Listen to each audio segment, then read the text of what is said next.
Well behaved right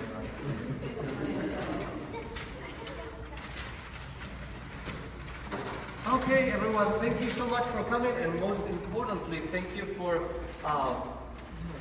lending these beauties to us for 3 days in a row. We had a blast. This is one of the best children's chorus I put together so fast, and we've named them the Church Street Singers Camp Choir. So. Yeah, because as you know, our local children's chorus is called the Church Street Singers. It's kind of an homage to Brother Kevin McTough, which was a friar that resided here some 25 years ago. And he actually created a group, a not-for-profit called the Church Street Singers. And I was hired as their first accompanist. And that's how I came in touch with the Franciscan friars. So it's a cute story, and now we call our children's choir by the same name, the Church Street Singers. It's been an amazing experience. It was new for all of us when Deb and Sarah approached me a couple of months ago to see if I wanted to do this. I jumped on the opportunity. I work with other children's chorus. I have a not-for-profit called Chorus Angelicus up in Torrington. I don't have it, I don't own it, but I'm the artistic director. And we do 2 camps a year. And when you do camps with children, you really enter this time warp of just beauty and creativity. It's incredible. Because I think being far away from the stress of regular everyday school and homework really puts their brain at ease, and they learn so much faster. And because they're having fun, it's like hours become days. So I found that it's so easy to teach them a vast amount of music in a short period of time when the situation is like that, the scenario. So we're going to show you a little bit of what we did. We were chatting with Shannon over the weekend, and we also decided that we wanted to show the kids that at the end of the day all arts converge and all arts come together, and you know, it's all about really showcasing human emotion. And I just came, actually I was stuck in the beauty of the church showing them the organ, and I lost track of time because I was late. And we were talking about the church and the stained glass windows, which is nothing but the depiction of stories. So if you look at the many symbols, once you enter a church, there are thousands of stories and symbols that very quietly just jump at you. And if you start paying attention, it's really a well, it's this wash of incredible human stories that you find in every corner. Pictorially, all the arts are representative, right? You have the paintings coming at you through the light, through that play of light and darkness that the stained glass window provides you. But then you have singers and choirs talking to you, and you have lectors reading the beauty, the poetry of the scripture. So there's so much art in every time you just access a church building. You can tell I'm passionate about churches, and every time I travel, my first place I go to is a cathedral or a church, just to examine the beauty of the architecture and so many elements that we find. So we were trying to touch on all those beautiful things with the kids these days, and the theme that guided us was music from the world, how all cultures use music as a means of expression. And we had wonderful guests. On Monday, we welcomed a music educator from West Hartford. Her name is Katie Fruin, and she is a middle school teacher, and she will be the brand new director for the Church Street Singers this year. So they had a chance to work with her. And she taught us wonderful songs from Kenya and from Japan. And actually, as a goodbye present today, I brought mochi ice cream for them, because one of the songs that they learned was about mochi and how Japanese people make mochi. But the song was very complex, so I couldn't learn it, so we won't sing that song. but they will go home with a piece of mochi if you want to, yeah. And she taught us a song from Kenya, Mochenumba, which we're going to sing for you. Why don't actually let's go in order. So let's show what we learned. Let's stand up. You can leave the paper on the floor. And why don't we start with Mochenumba, because Mochenumba is a cool round from Kenya. And also yesterday we had another visit. We are so lucky in Connecticut to have so many wonderful, such a musical community. And yesterday we received a local singer-songwriter. His name is Rob Hugh. He is a guy in his late 50s probably. He was a music educator in West Hartford, and he traveled to Kenya several times and interacted with the people of Kenya, and he brought his percussion instruments. And we all put together this song, Mochenumba, from Kenya. So,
That was a song from Kenya in Swahili, and we could not figure out what the words are about, which is a fiction. All the experts, Miss Fruin says that it's supposed to be nonsensical, and our dear Rob Hugh yesterday couldn't tell us, but we love the song, they love it, so yeah. One of the beauties of making music in harmony, and the way that harmony always has kind of naturally developed, is through the form of the round or the canon, which is a melody that kind of contains itself in a harmonic way. So you can sing it with different groups starting at different times, kind of staggered beginnings, and then you create beauty. I'm sure they're all familiar with different canons. Help me here. Row, row, row your boat, right? That's a perfect example of a very simple canon. You start at different places and you create harmony. One of the most famous rounds is Music Shall Live, which in English the poetry says, all things shall perish from under the sky, music alone shall live, music alone shall live, music alone shall live, never to die. But the song is actually a German song, and in German it says, Himmel und Erde. Remember, refresh me here. Himmel und Erde müssen vergehen, aber die Musiker bleiben bestehen. So we're going to sing it to you in German. You remember the groups? One, two, three, read out.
That's not an easy round, but yes, I grew up with it in Spanish.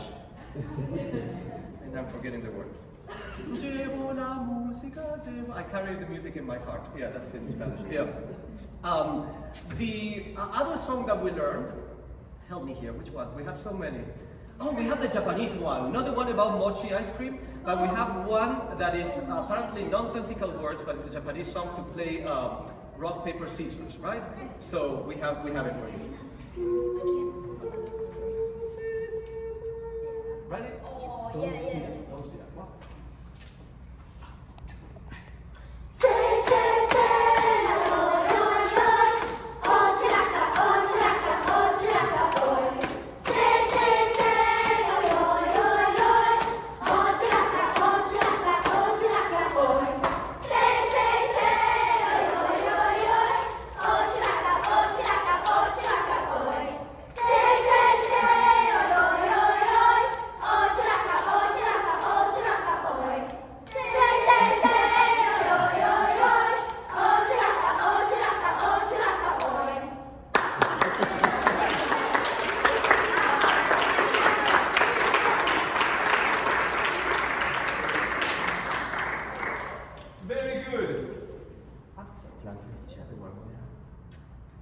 Our song that we made up.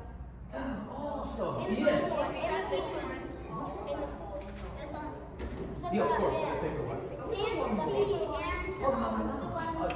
Perfect. Okay. I'm forgetting all the songs that we wrote. So we had Japan, we had Kenya. Let me talk to your family a second. Yeah. We have Japan, we did Kenya, we did Germany. We thought that I always believe in the power of, obviously, creativity and writing music. And so many of the singers I work with end up, growing up and flourishing into wonderful musicians, many of them composers. So I was chatting with one of our guest artists, Rob Hugh, yesterday, who is himself a very gifted singer-songwriter. So he actually taught them how to create a song with call and response technique. And can I see the show of hands for our composers for this song, the ones that wrote? Put your hands high. So this is a collaborative effort. So Sylvia on the top corner, she wrote the refrain, the call and response refrain, which is it's almost autumn, because it's almost autumn, the fall, right?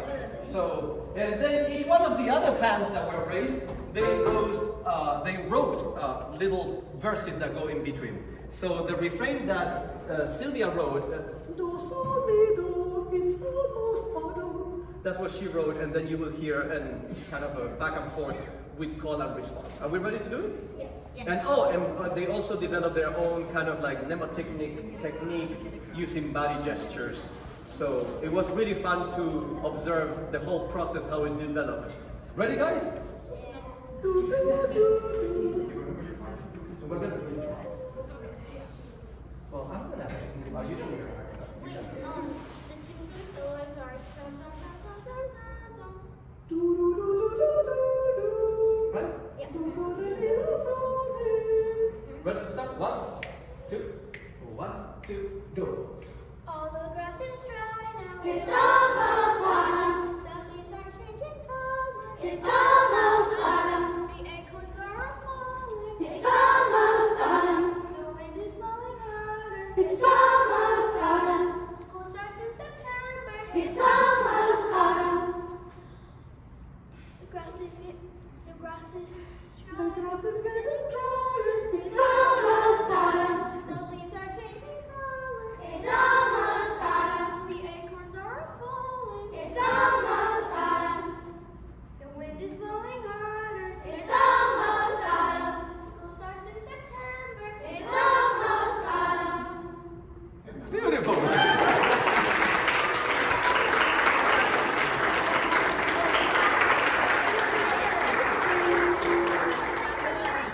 And then most music make it in its primal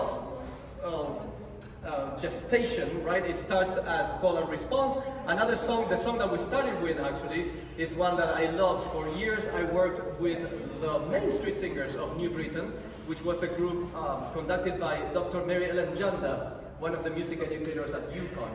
And she taught me this great nonsensical kind of like gibberish call and response. It's called Mama Lama Kuma Lama, and we're gonna feature Anna Christopher. She's gonna be the caller, so she's gonna be facing the singers, and this is a rendition of Mama Lama Kuma Lama.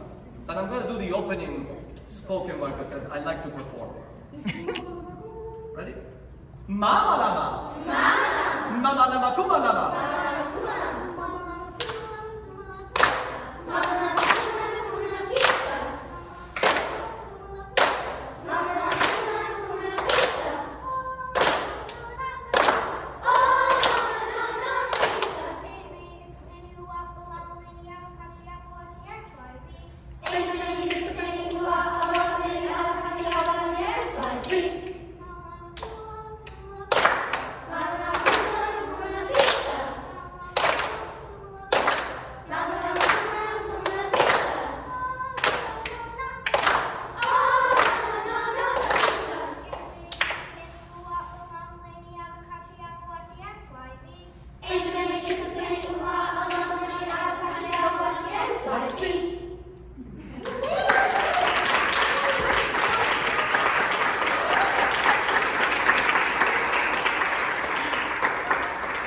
And then, as you saw the beautiful paintings, and also we were chatting with Shannon earlier, and we wanted to acknowledge the beauty of the earth and the elements, which goes so hand in hand with our dear Franciscans. And we're always grateful to the Franciscan friars, and we have our team right here for the way they support the arts at St. Patrick's St. Anthony. This place has always had such a strong connection with music, with painting, with the arts, and the friars have always been so open-handed and generous about it. And so many of the paintings have to do with the beauty of the earth and fruit, flowers, plants, birds, all basic components of the Franciscan theology. So we're going to leave you with a little verse from the Canticle of Brother Sun, all creatures of our God are creatures.